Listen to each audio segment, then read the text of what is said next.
The trial court decreed the suit for rupees 2 lakhs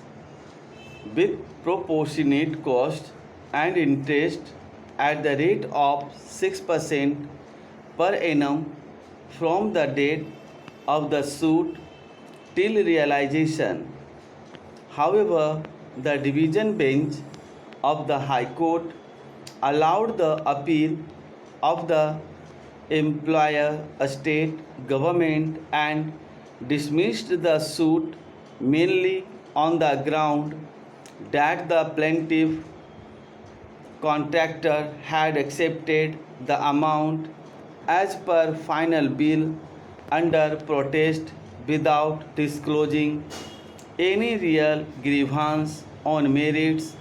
and it amounted to accepting the final bill without any valid objection and grievance. It further held that the conduct of the contractor in accepting the final bill and thereafter sending a statutory notice and filing the suit for recovery of the differential amount was barred by the principle of estoppel. Aggrieved, the plaintiff contractor filed the appeal. Allowing the appeal, the court held that from various decisions of this court, the following principles emerge. Merely because the contractor has issued no due certificate, if there is acceptable claim, the court cannot reject the same on the ground of issuance of no due certificate, in as much as it is common that unless a discharge certificate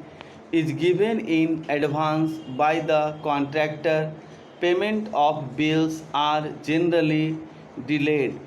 Therefore, such a clause in the contract would not be an absolute bar to a contractor raising claims which are genuine at a later date even after submission of such no claim certificate, even the execution of full and final discharge voucher or receipt by one of the parties. If the said party is able to establish that he is entitled to further amount for which